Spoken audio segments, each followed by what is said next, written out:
ساحة للعلم كنا نلتقي والحب والإخلاص زاد قلوبنا نمضي إلى نور اليقين ونرتقي قمم الفلاح.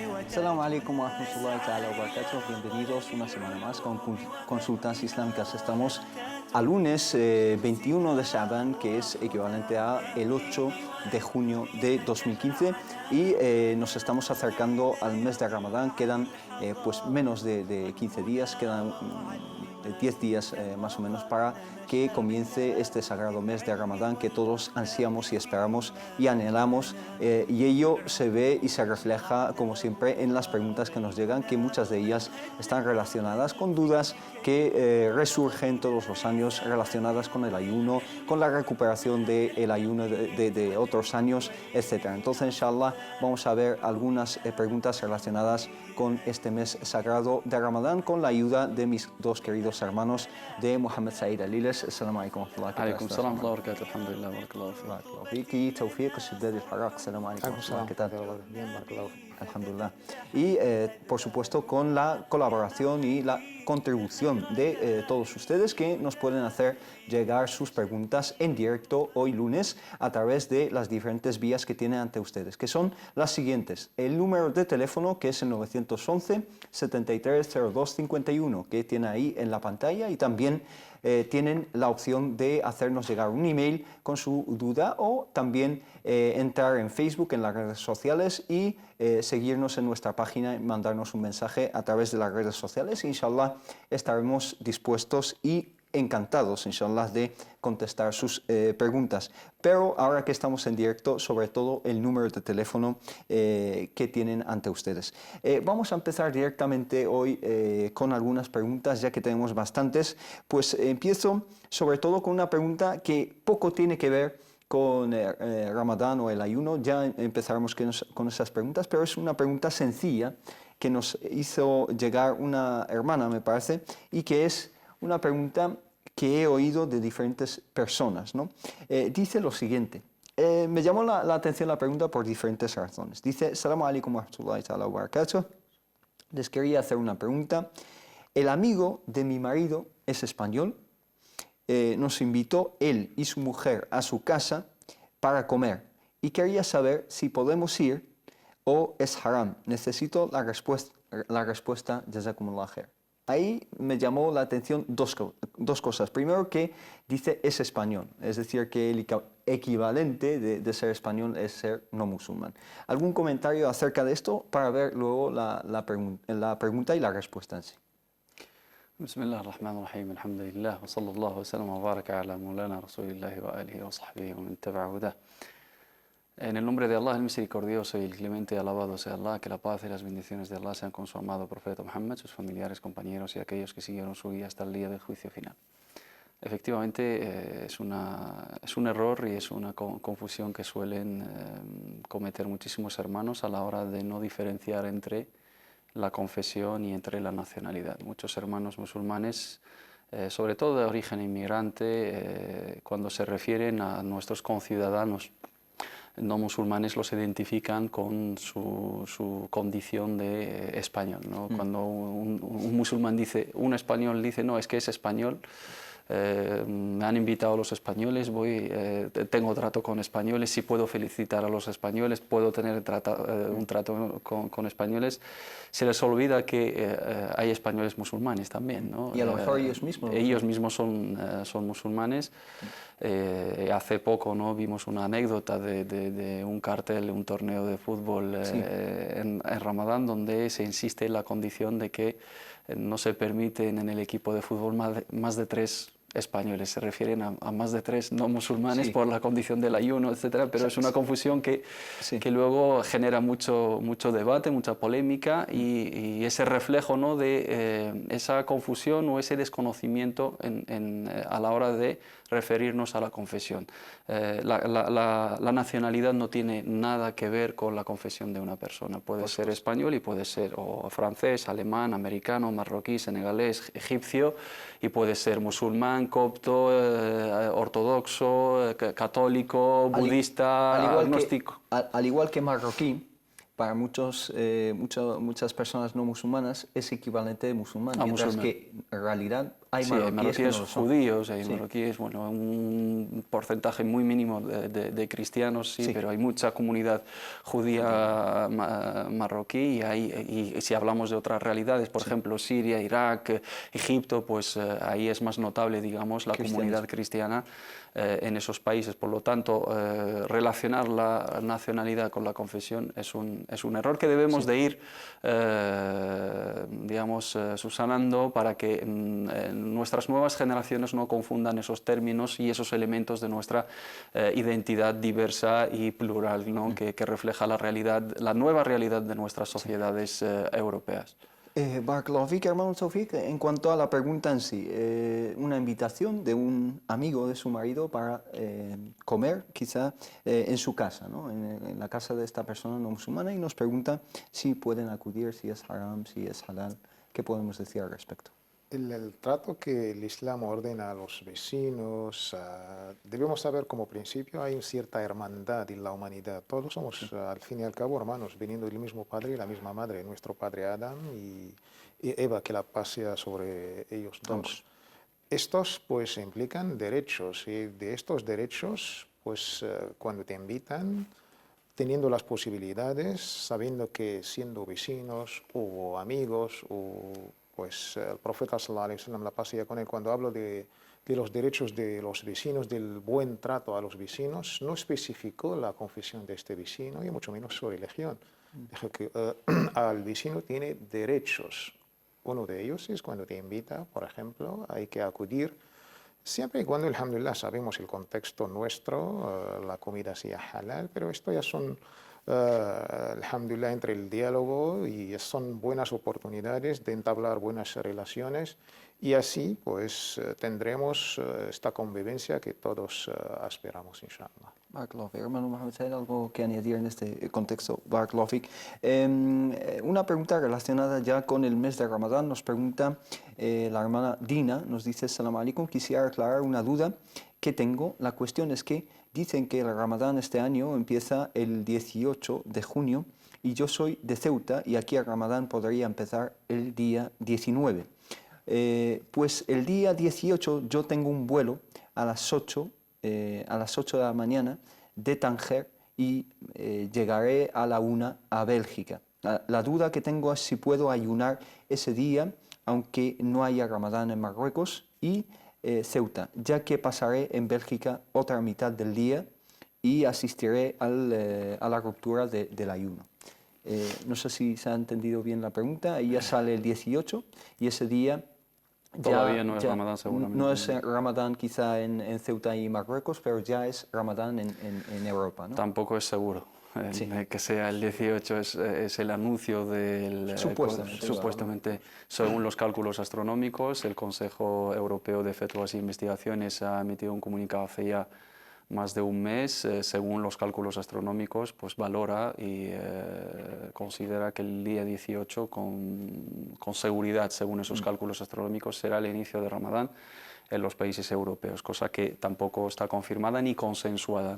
Ese comunicado no se ha adoptado de manera oficial, por lo tanto no lo podemos saber de momento. Si es el caso, seguramente por la diferencia de Ikhtilaf el-Matala, que digamos las diferencias de avistamiento de la Luna entre los diferentes países, Marruecos normalmente que se basa siempre sobre el control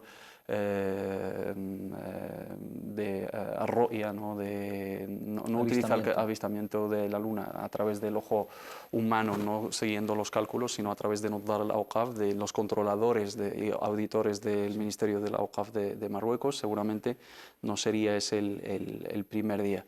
Ella se considera viajera, ¿no? Y al considerarse viajera tiene el permiso, tiene rukhsa de al-iftar, sí o sí, aunque fuera Ramadán en su país.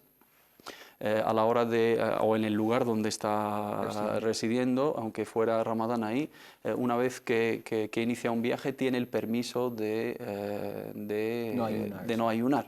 Sí. Si tiene la certeza de que empieza Ramadán en Bélgica, ya que va a ir ahí a estar a pasar la primera mitad de Ramadán, ella se puede considerar una residente porque va a superar el tiempo límite de Rukhsa de Safar, los días permitidos para el viajero para que rompa el ayuno, puede ayunarlo. Pero si opta por el permiso del viaje, puede desayunar perfectamente, y cuando llegue no le es obligatorio seguir el día porque tiene el permiso de romper el ayuno, aunque hay otra opinión que lo contempla. Si también parte desde la base de que ella reside en un lugar donde no se ha declarado oficialmente Ramadán, no le corresponde ayunar ese día porque no entra en la obligación de ayunarlo porque no se ha visto la luna, por lo tanto no incurrir en ninguna falta. Tiene las dos opciones. Si tiene la seguridad de que es el 1 de Ramadán en Bélgica, ya que va a pasar el Ramadán ahí, puede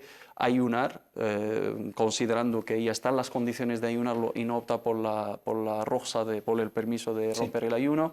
También si considera el país de residencia y no ayuna, está en lo correcto. Y si toma el permiso de romper el ayuno durante el viaje, también es una de las 3 opciones que puede contemplar, una de las 3 sin ningún problema. Hermano Taufik, ¿algo que añadir en ese sentido?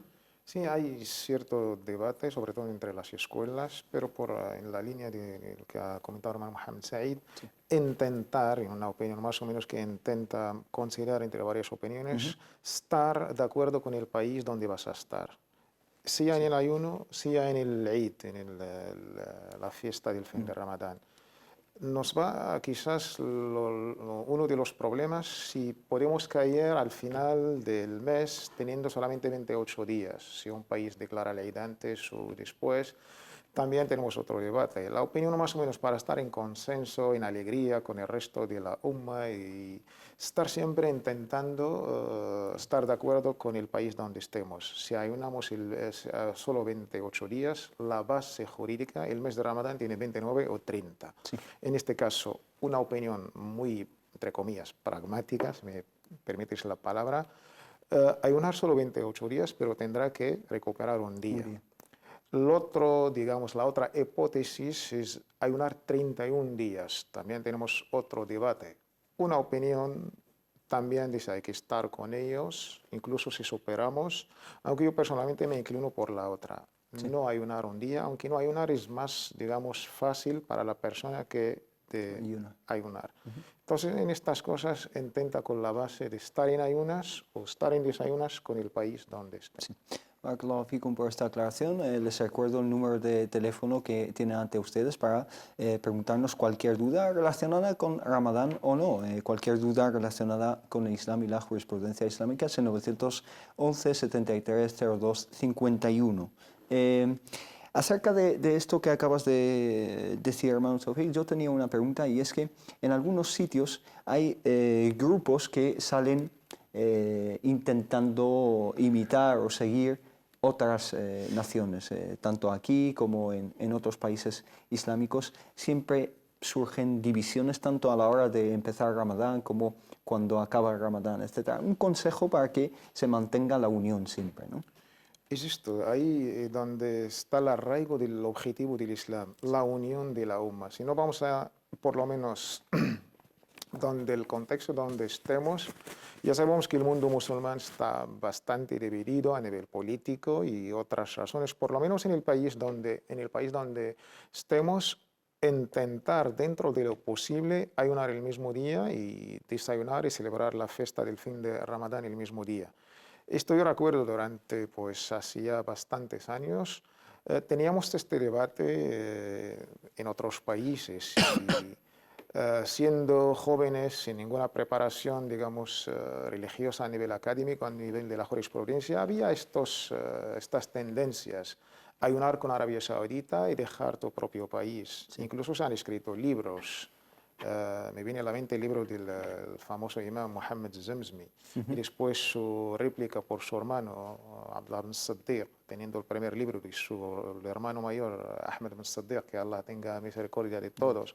Y de ahí hubo un debate. Uno es orientalista, no en el sentido que conocemos orientalista porque hay una con Oriente.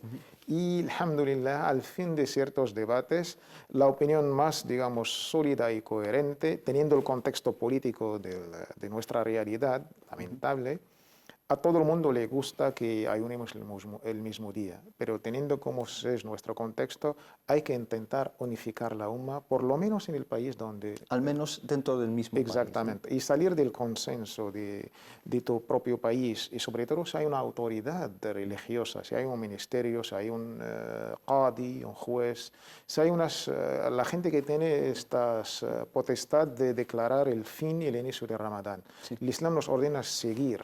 Bueno, en España también tenemos instituciones también. Alhamdulillah, y estos son las propias mezquitas, los propios centros islámicos, y de ahí, alhamdulillah, últimamente ya estamos mejorando poco a poco, aunque todavía no hemos llegado a lo que todos queremos, pero alhamdulillah hay que estar en unión y en acuerdo el mismo día del inicio, y también la alegría, la fiesta, el día del Eid, inshallah.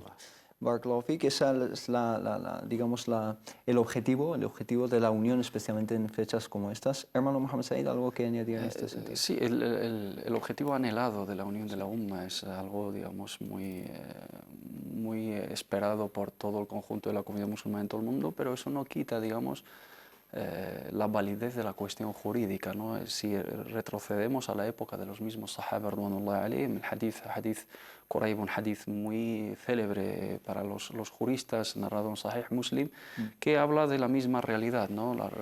Han cambiado, digamos, las condiciones de las sociedades, ahora el desarrollo tecnológico, el avance tecnológico en este aspecto, pero políticamente no se considera a la comunidad musulmana como una nación unificada, que tiene el mismo líder, que tiene el mismo sistema político, que se rige acorde a un sistema de gobierno unificado, sino cada país tiene su idiosincrasia, sus contextos, sus condiciones, sus circunstancias, su sistema político, sus colores políticos, su tipo de gobierno, monarquías, repúblicas, etcétera, etcétera.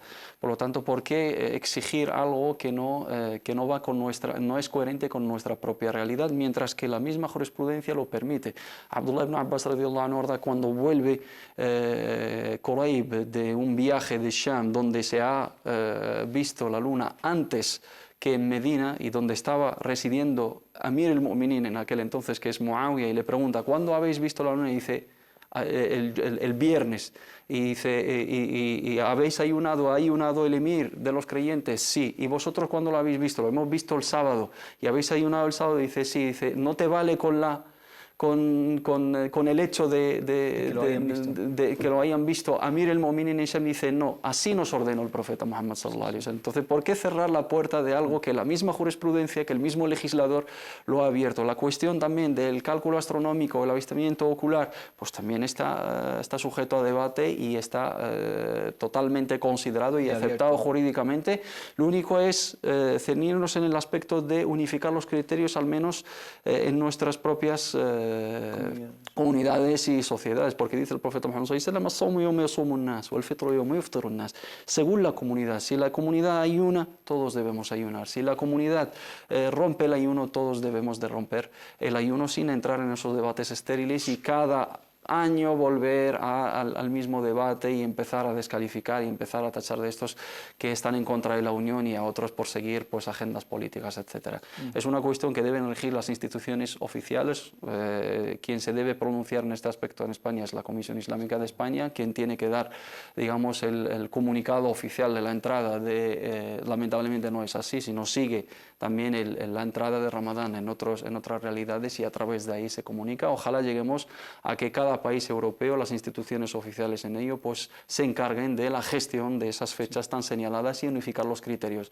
Dice la Comisión Islámica en su comunicado oficial, mañana es Ramadán y todos los musulmanes ayunan. Y emite la Comisión Islámica el comunicado de que mañana es Eid y todos los musulmanes en España celebran el Eid, independientemente de Marruecos, de Arabia Saudí, de Afganistán y de Estados Unidos. País, sí. ¿No? Ojalá sea así, primero que hay que lograr esa unión dentro de la comunidad islámica y ojalá, inshallah, que Allah les ayude a ello, inshallah.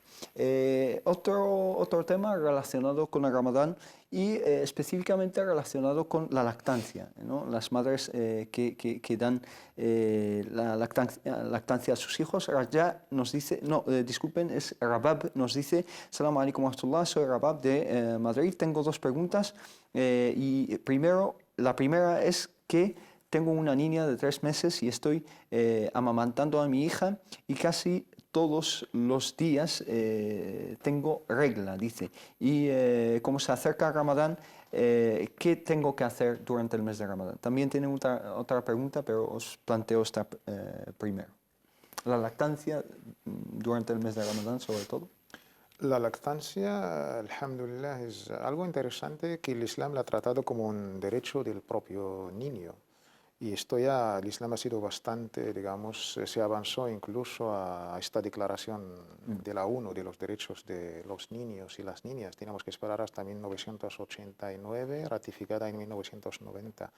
Sí. El Islam, alhamdulillah, pues cuando hablo del derecho del niño a recibir su propia lactancia, y se refiere a la lactancia natural de la propia madre, sí. Que ahí ya los beneficios de salud, de su personalidad, los beneficios son, alhamdulillah, ya incluso ahora aprobados por la misma ciencia. Y la medicina está haciendo mucha hincapié en ello. Sobre todo, y recomendaciones. Sí.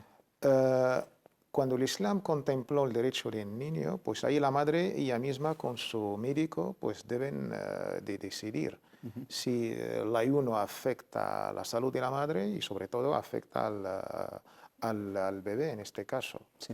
El problema, el permiso está, alhamdulillah, consensuado entre todos los sabios y las escuelas. Que las mujeres lactantes tienen el permiso de no ayunar. La divergencia de opinión está cómo recuperar estos días no ayunados.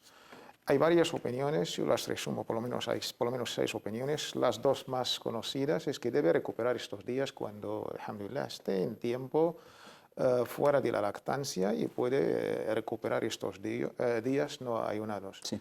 Esta es la opinión del jumhur, de la mayoría. Sí. Pero sin embargo tenemos otra opinión que habla solamente del fidya, porque no se compara con la enfermedad. Esta opinión es de Abdullah ibn Omar, de Abdullah ibn Abbas.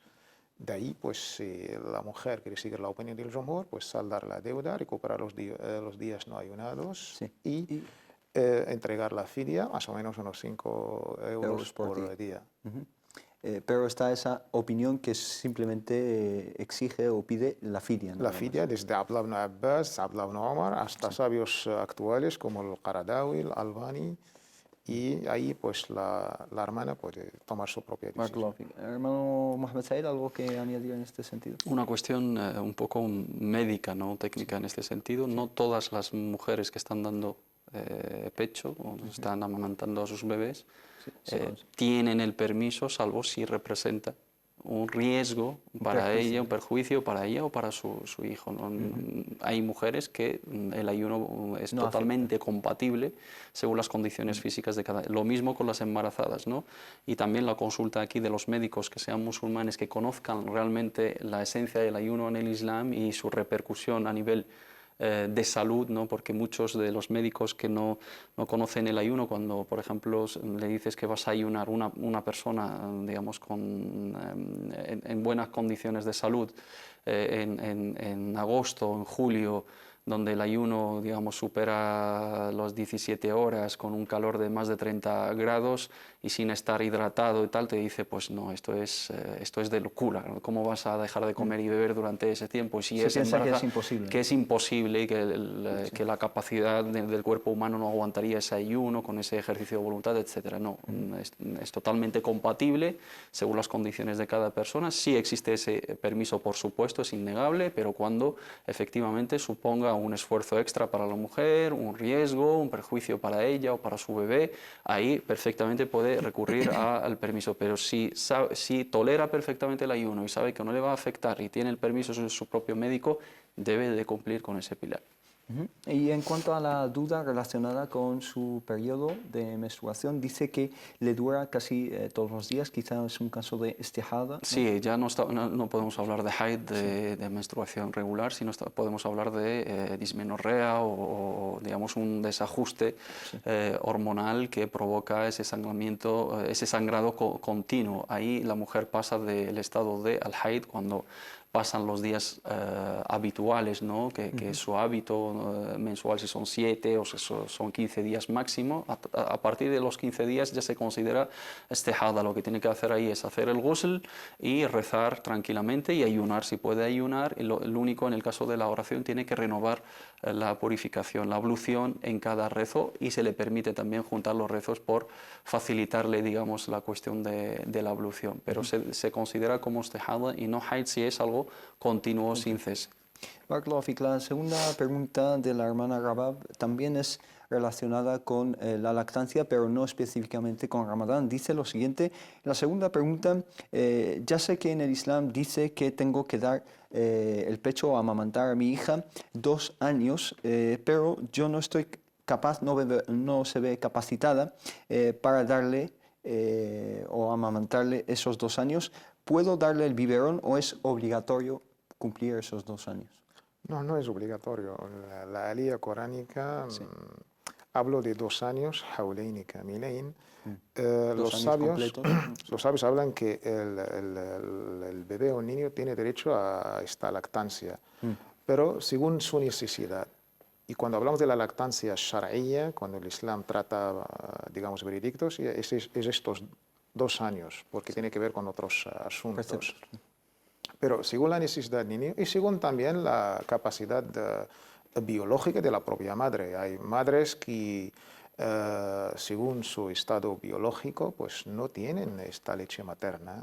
Y de esto no podemos decir que el Islam obliga a estos 2 años, haciendo una lectura literal, es una muy buena recomendación islámica. Si la madre puede pues, llegar a estos 2 años, es lo mejor para la salud del propio, digamos, bebé, según la necesidad del niño, según su propia capacidad biológica, inshallah. Barakallahu fik. Hermano Mohamed Said. La misma ley lo especifica, hawlein kamilein liman arada an yutimma ar-rad'a, a quien quiera completarlo, no es obligatorio, pero sí es recomendable como fecha máxima, ¿no? o como periodo máximo de la lactancia, con los beneficios de salud que ha mencionado el hermano Tawfiq anteriormente, y como derecho de ese bebé, sin que haya un prejuicio. O sea, al fitam, cesar la lactancia debe de ser, no debe de ser en detrimento, digamos, de la salud del niño y de las necesidades. La tudarra walidatun bi waladiha wa la mawludun lahu bi walidih. No hay que, ni la madre tiene que perjudicar a su hijo, ni el padre, en el sentido de que el padre tiene la obligación de mantener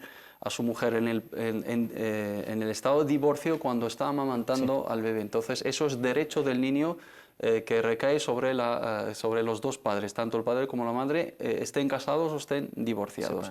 La fecha máxima o el periodo máximo son 2 años, es recomendable, pero no es obligatorio terminarlo, pero sí es contemplado, digamos, el derecho de ese niño el máximo tiempo posible, si ello representa algún problema. Si a lo mejor dice, no, es por cuestiones de estética, por cuestiones de tiempo, pues prefiero darle la leche de bote y así tal, y no es obligatorio. No, aquí se contempla el derecho del niño y hay que cuidarle, porque no se puede alimentar de otra cosa.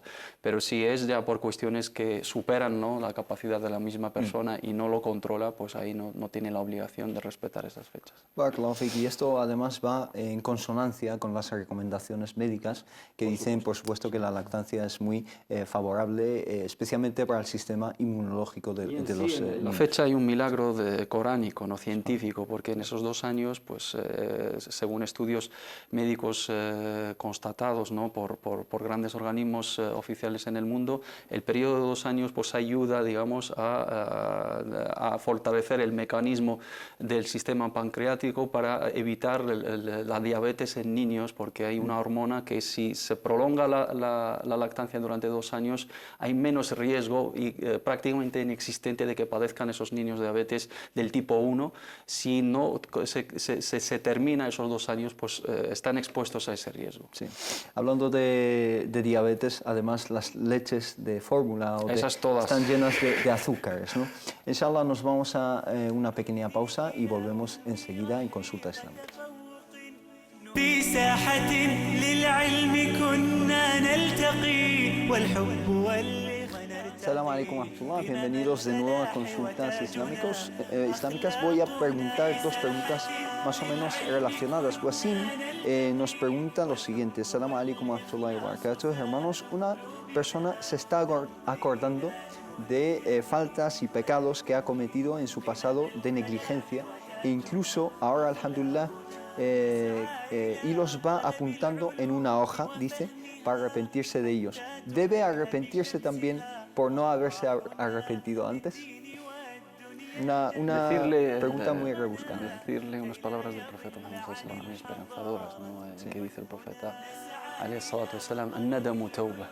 El arrepentimiento en sí es una expiación de las faltas, ¿no? El ser humano, bueno, el musulmán en este caso, cuando se siente arrepentido por malas obras, por malas actitudes, por pecados, por actos, ¿no? que ha cometido fuera de la obediencia de Allah subhanahu wa ta'ala, es una buena señal, es un buen signo de que está en el camino y que Allah subhanahu wa ta'ala le ha bendecido con su misericordia y ha retomado el camino. Con que se haya arrepentido y se haya acordado, ¿no? de esas malas obras, se haya pedido perdón a Allah subhanahu wa ta'ala y tenido la firme intención de no volver a recaer, inshallah ta'ala, le vale, y que sepa que alhamdulillah está en el buen camino. Una persona que comete un error y se arrepiente de ello, eso quiere decir que su corazón todavía está vivo, que todavía respeta, venera a Allah subhanahu wa ta'ala, venera las órdenes de Allah subhanahu wa ta'ala, todavía tiene presente la grandeza de Allah subhanahu wa ta'ala, todavía anhela el perdón y la complacencia y la misericordia de Allah subhanahu wa ta'ala, y Allah todavía le quiere guiar en el buen camino. Aquellas personas que cometen los errores y los pecados y ni se interesan por ellos y encima los exponen y se jactan y hacen alarde de ello, eso es una muy mala señal, ¿no? Todos, inshallah ta'ala, estaremos a salvo aquellos que exhiben, ¿no? sus faltas y sus errores y sus pecados. Le pedimos a Allah subhanahu wa ta'ala que acepte su tauba y que sea, digamos, una página del pasado y que haya iniciado una nueva vida, que Allah le dé y nos dé a todos firmeza en el camino de la complacencia de Allah. Amén, barakallahu fik. Hermano Tawfiq, ¿algo que indicar en este sentido? Sí, debemos saber que adoramos a Allah subhanahu wa ta'ala teniendo en cuenta siempre tres conceptos muy básicos. Adorar a Allah subhanahu wa ta'ala con nuestros sabios, deduciendo esto de las ayas coránicas y los ahadith del profeta Muhammad, al-khawf wal-raja, y con también el-mahabba. Adorar a Allah subhanahu solamente con el concepto del temor de Allah es importante, pero junto con este amor a Allah subhanahu wa ta'ala y añadir esta esperanza. Ir por la línea del temor de Allah subhanahu wa ta'ala y acusar a sí mismo, pues no es el mejor camino. Tememos a Allah subhanahu wa ta'ala y amamos a Allah subhanahu wa ta'ala, y siempre tener esta gran esperanza en Allah subhanahu wa ta'ala, sabiendo las dos frases más repetidas por cada musulmán es Bismillahirrahmanirrahim, junto con Alhamdulillah, si haces un estudio estadístico, en el nombre del Clemente, el Misericordioso, y siempre alabado sea Allah. Damos estas gracias. Teniendo estas dos frases y estos tres conceptos, el hermano tiene que dibujar su camino, inshallah, y esta tauba, como indicó el hermano Muhammad Said, pues expía y borra todo lo anterior, como ha dicho nuestro profeta. Todos tenemos que saber también que forma parte de nuestra naturaleza. Todo hijo de Adán comete errores y pecados, y los mejores de entre ellos son aquellos que se arrepienten y se vuelven a Allah hacia Allah subhanahu wa ta'ala. Y Allah no nos ha pedido no pecar nunca, ni caer nunca, sino nos ha pedido pedir perdón siempre que cometamos un error. Mientras pidamos perdón y mientras tengamos esperanza en la misericordia de Allah subhanahu wa ta'ala, estamos en el buen camino. Barakallahu fik. La otra pregunta también es de una hermana, Huria, dice lo siguiente: Assalamu alaikum wa rahmatullah. Soy musulmana y llevo un tiempo pasando por un mal momento. Esto ha hecho que me aferra aún más a Allah, pero cada día que pasa se intensifica más el problema, hasta tal punto que hace unos días rompí a llorar desconsoladamente, dice, y empecé a preguntarme por qué ocurría esto a mí y por qué no recibo ninguna respuesta, por qué no llega el auxilio de Allah subhanahu wa ta'ala. Ahora en calma sé que no hice bien en pensar de esa manera, pero a veces me vienen pensamientos de frustración y desesperanza y pienso que la situación no se solucionará. Jazakumullah khairan y enhorabuena por el programa. ¿Alguna indicación a la hermana Horia que se ve en este ciclo, digamos? Debe de fijarse en el lado positivo, ¿no? Esa situación la ha mantenido cerca de Allah subhanahu wa ta'ala. Y si no fuera por esa situación no estaría cerca de Allah subhanahu wa ta'ala, no habría llamado a la puerta de Allah, no habría recurrido al dua y a llorar a las puertas de Allah y a rezar y a aferrarse más a la religión, a acercarse más a la religión. Ese apuro fue lo que la devolvió y la trajo a la puerta de la misericordia de Allah. Ahí radica el bien, ahí está lo mejor. Muchas veces ciertas complicaciones, ciertos contratiempos, obstáculos que afrontamos en esta vida nos hacen reflexionar y nos hacen volver al camino correcto, que es estar en comunicación constante con Allah subhanahu wa ta'ala y disfrutar de esa relación con nuestro Creador y pedirle y rezarle. Y no hay que verlo como una puerta cerrada, sino que Allah subhanahu wa ta'ala nos ha abierto la puerta del dua, ha abierto la puerta de la obediencia, ha abierto la puerta de la cercanía hacia Él, alabado y exaltado sea. Y que no se desespere, porque muchas veces no sabemos dónde está el bien. Igual deseáis algo y en él no está el bien para vosotros, igual odiáis algo y en ello radica el bien para vosotros. A veces pedimos algo urgentemente y no sabemos si está bien para nosotros, para nuestro futuro, para nuestra religión, para nuestra fe, para nuestra relación, para nuestra situación personal. Y Allah subhanahu wa ta'ala, si lo retrasa es por algo. Y muchas veces se retrasa, digamos, Eso que pedimos, ¿no? ese alivio que pedimos a Allah subhanahu wa ta'ala para permanecer más en el camino de Allah subhanahu wa ta'ala. Y Allah subhanahu wa ta'ala esté disfrutando también. Allah yuhibbu an yasma'a sawta 'abdihi fi ad-du'a. Allah ama escuchar la voz de su siervo en las súplicas y las plegarias. Y yuhibbu al-'abda al-milhah. Y ama al siervo persistente, perseverante, que no se desespera fácilmente, que insiste mucho, que le pide a Allah subhanahu wa ta'ala, y como cualquiera de nosotros en esas situaciones debe de estar muy alegre, porque también Allah pone a prueba a los elegidos, a los amados por Él. Inna Allah idha ahabba 'abdan ibtalah. Allah cuando ama a alguien le pone pruebas, y si le ha puesto esas pruebas es señal de que Allah subhanahu wa ta'ala la quiere. Wa ashaddu an-nasi bala'an al-anbiya. Los más puestos a prueba y los que más han sufrido son los mejores de la creación, que son los profetas. Wa yubtala al-mar'u 'ala qadri dinihi. Cada uno de nosotros tendrá pruebas acorde a la fuerza de su fe. Cuanta más fuerza en tu fe, en tu creencia, en tu encomendación a Allah, más duras, digamos, serán las pruebas, pero tendrán muchísimo más recompensa y se disfrutará ese alivio y esa puerta de esperanza que abrirá Allah subhanahu wa ta'ala después de ese apuro por el cual pasamos. Barakallahu fik, hermano Tawfiq, ¿algo que añadir? Sí, tener esta complacencia de todo lo que Allah nos ha decretado. Ar-rida bi qada'illah, el qada' wal qadar, este decreto divino, esta predestinación divina, sentir esta complacencia forma parte de nuestro imán, de nuestra fe. Es uno de los 6 pilares del imán, como nos aclaró el profeta Muhammad sallallahu alaihi wasallam. Y lo agradable y lo desagradable. Y estos son, digamos, ahí donde está el mu'min, el qawi, el mu'min fuerte que habló el profeta Muhammad sallallahu alaihi wasallam. Y lo mejor es, recomendamos a la hermana estar en permanente dhikr de Allah subhanahu wa ta'ala. El recuerdo de Allah subhanahu wa ta'ala es su fortaleza. Todos los ad'iyah y los dhikr, y Allah subhanahu wa ta'ala garantizó haciendo dhikr esta serenidad, esta tranquilidad de nuestros corazones. Alladhina amanu wa tatma'innu qulubuhum bi dhikrillah. Ala bi dhikrillahi tatma'innu al-qulub.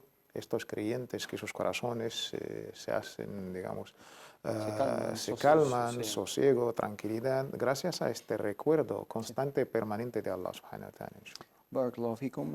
Una pregunta de un hermano que se llama Juan, nos dice: Assalamu alaikum, me llamo Yahya. Juan, digamos, Yahya es la traducción de Juan, y soy español converso al Islam. Mi mujer me ha comentado que la gente dice que existe el mal de ojo y la magia negra en el Islam, dice, y tenemos dudas de si esto es cierto y uno puede protegerse de ello, o es falso y creer en ello va en contra del Islam. Gracias de antemano y un cordial saludo, y que Allah os recompense por vuestro programa. Hermano Sofi, que estos conceptos del mal de ojo, la magia, etcétera, ¿cómo hay que verlos desde un punto de vista islámico? El Islam reconoce, no existe en el Islam. Por eso Sí. Yo lo subrayé, ¿no? Han existido durante toda la historia de la humanidad, siempre han existido. El Islam reconoce el mal de ojo, reconoce también la magia, la hechicería, todo tipo de brujería, O sea, reconoce su existencia. su existencia. E incluso la brujería en este caso está considerada como uno de los pecados, el kaba'ir, de los pecados mayores. Recurrir al uso de la magia. ¿Sí? Recurrir a la magia o a los brujos y todo lo que hacen, pero el problema hay charlatanes que solamente a base de esto pues Se ganan la vida. se ganan la vida. Pero la base sobre todo esto es tener nuestra fe en Allah subhanahu wa ta'ala, que Allah es el creador de todo el mundo y todo lo que se mueve en este mundo es por voluntad divina de Allah subhanahu wa ta'ala. Esto es primordial. Si tenemos esta fe y nos aferramos en este imán de una manera coherente y sólida, no vamos a tener miedo ni de malojos, ni de brujos, ni de magia blanca, negra, ni de vudús. Esto es importante, porque el imán en Allah subhanahu wa ta'ala, desde el primer día que declaramos la ilaha illallah, no hay ningún daño sin el poder de Allah subhanahu wa ta'ala, no hay, negamos todo, digamos, influencia, miedo, solo por el permiso de Allah subhanahu wa ta'ala. Esta es la clave de todo. Dos, el profeta Muhammad sallallahu alaihi wasallam nos aconsejó remedios ad'iyah para luchar contra el mal ojo y contra, alhamdulillah, Allah subhanahu wa ta'ala decretó وَلَا يُفْلِحُ السَّاحِرُ حَيْثُ أَتَى. Teniendo esta fe en Allah subhanahu wa ta'ala no vamos a tener miedo de ningún brujo, de ningún mago. Recomiendo al hermano pues siempre tener presente el recuerdo de Allah subhanahu wa ta'ala, el wudu, lo que él pueda en la ablución, por eso son lo que dan esta fortaleza al creyente, y recitar el Corán. Porque el Corán, dentro de la casa, ahí, como ha dicho el profeta Muhammad sallallahu alaihi wasallam, Surat al-Baqarah, el segundo capítulo del Corán, es un arma letal para estos demonios. Y las tres últimas suras, 112, 113 y 114, son también muy importantes para esta fortaleza, y la alía del trono, el kursi, sobre todo a la hora de dormir. Hermano Mohamed Said, ¿algo que añadir? Recordar la lea del Sagrado Corán, y ese perjuicio, ¿no? El Islam reconoce, digamos, el daño que puede hacer mal de ojo, la brujería y la hechicería, etc. Pero su alcance sin la voluntad de Allah subhanahu wa ta'ala es inexistente, y la protección está en la palabra de Allah, está en el dhikr, está en estar en constante adoración de Allah subhanahu wa ta'ala. El mu'min, el creyente que está en constante adoración de Allah subhanahu wa ta'ala, está a salvo de este tipo de prácticas paganas y prácticas malvadas, con el adhkar, sabah, el masa, las súplicas de vespertinas y matinales del profeta Muhammad sallallahu alaihi wasallam, la oración, estar en purificación, la recitación del wird del Corán y recitar una parte del Sagrado Corán, inshallah, no será alcanzado por ese mal. Si pasa es por voluntad de Allah subhanahu wa ta'ala, y también tenemos la cura en la palabra de Allah. Barakallahu fikum. Una pregunta de la hermana Nahia, nos dice: Assalamu alaikum wa rahmatullah. Tengo una pregunta. Una hermana me comentó que quería comprar lentillas de color verde para ponérselas en casa, ¿no?, con su marido, etc. Porque a su marido le gusta mucho que ella se arregle para él. Así que yo le comenté que dudo que se pueda, dudaba que fuese lícito, ¿no? Nos pregunta: ¿está permitido llevar lentillas de color solo en casa para estar con su marido, etcétera? Se considera un adorno más, como el teñirse el pelo con otro color, ¿no? Si es un contexto matrimonial, para embellecerse, para estar, digamos, en buenas condiciones y atraer, digamos, al marido, ambos, ¿no?, el marido a la mujer y la mujer al marido, son cuestiones totalmente permitidas, son cuestiones islámicamente recomendables, ¿no? Akhdhu zina, ¿no?, tazayyun, ¿no?, lizawji wa zawja, pues estar en buenas condiciones, cuidarse, digamos, ser atractivo en el ámbito matrimonial, no hay ningún problema en ese sentido, y no se considera, digamos, como pueden pensar algunos hermanos, que es cambiar la creación de Allah, porque no va más allá de cambiar el color, y es algo postizo y algo que se sabe que no hay manejo en ello, ¿no? No hay ningún problema. Bartlovic, una pregunta de María. Nos dice, hola, buenos días, me llamo María y vivo en Canarias, soy musulmana, conversa y padezco diabetes, dice, con insulina, entre otras enfermedades que padece la hermana María. Cobro una pensión de casi 366 euros, estoy separada y vivo sola, con ello pago agua, luz, comunidad, comida, etc., aunque también ayudo a mi madre y hermanos cuando tengo.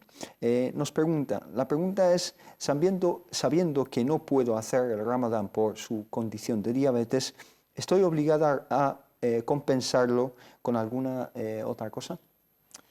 En este caso, como es una enfermedad, digamos, crónica, O permanente. su caso es la fidia, pero como ella económicamente se encuentra en una situación bastante precaria, con 360 euros, la verdad, en un estado como lo nuestro, yo creo que nuestros políticos deben un poco mover fecha. Estas situaciones son bastante lamentables.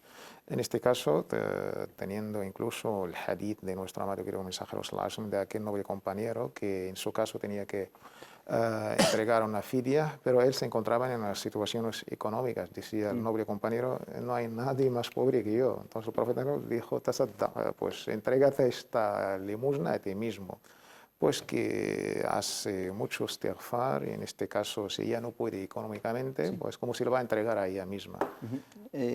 Porque carece de posibilidades, digamos, económicas. Hermano Mohamed Said, yo aquí le trasladaría una opinión de uno de mis profesores, de nuestro shuyukh, cuando le pregunté a una persona en una situación económica muy desfavorable. Muchos hermanos entienden que dar de comer a los 30 pobres pues tiene que ser con una cuota a cada uno, ¿no? Le dijo, si eres capaz de dar de comer a 30 personas. Y dice, es que no tengo dinero. Dice, no, invitar a 10, juntar a 10 en torno a un plato, estás dando de comer a 10 personas para que no te eximas, digamos, de esa fidia.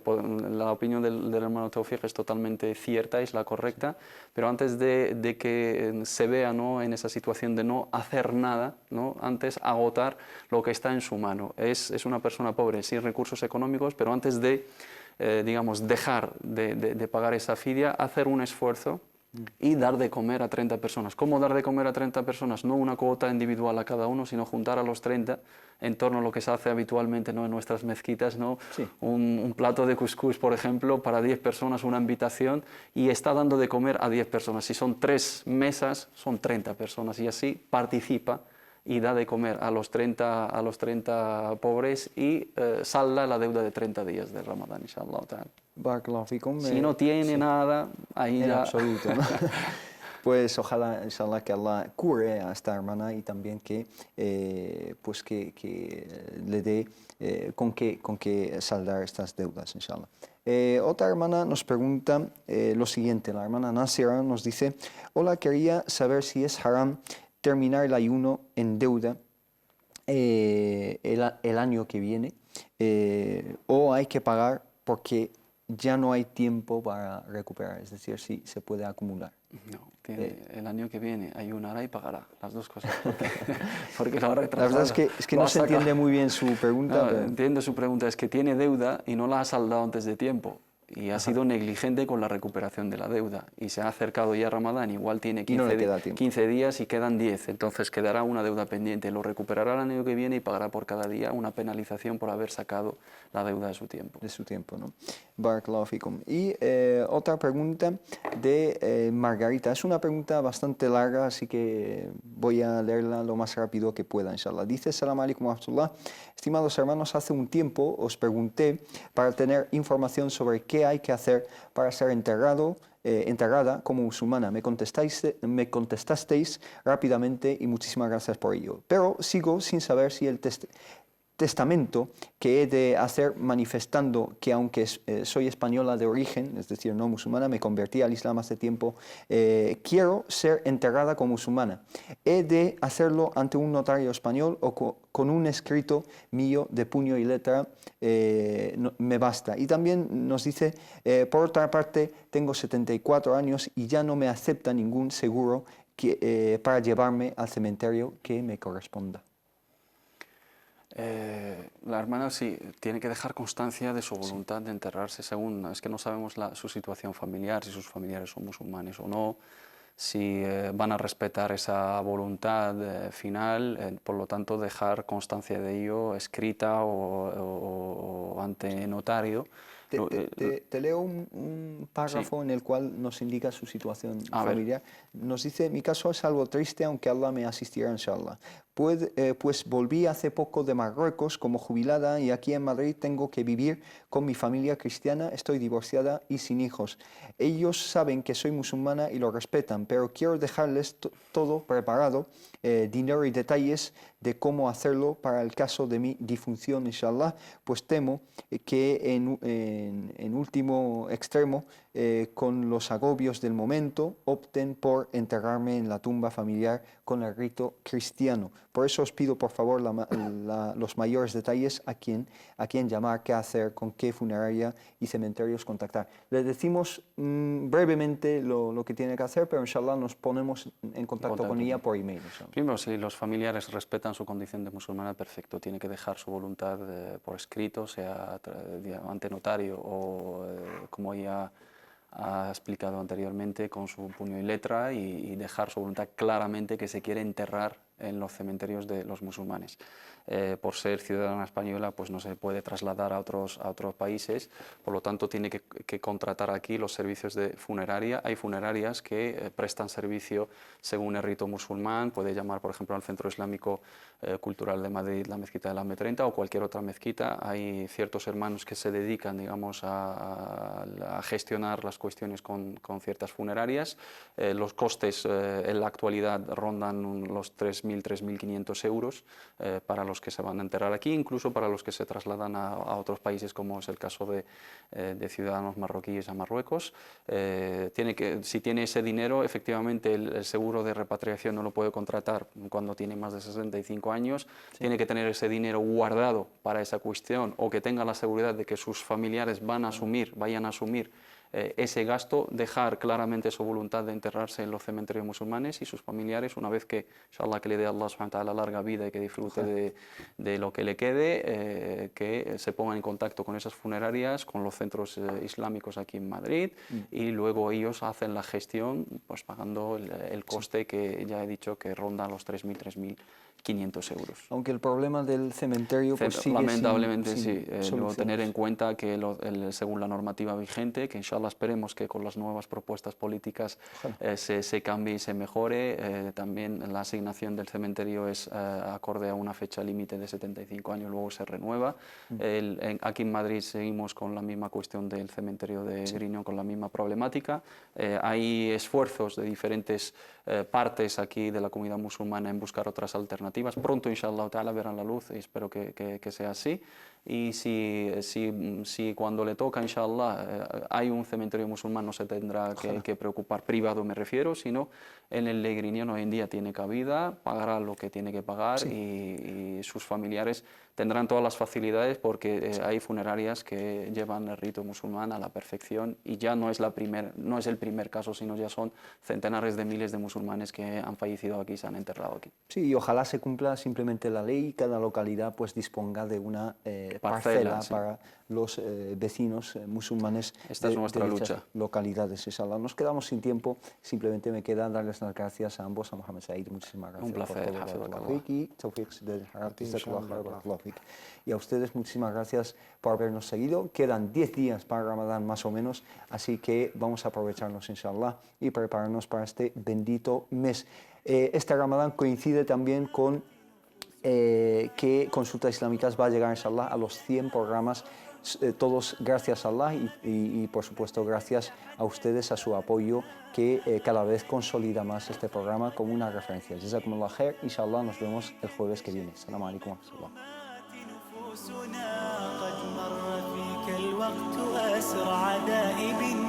ومضى حثيثا فيك أزهى عمرنا أزف الفراق وظلنا بردائه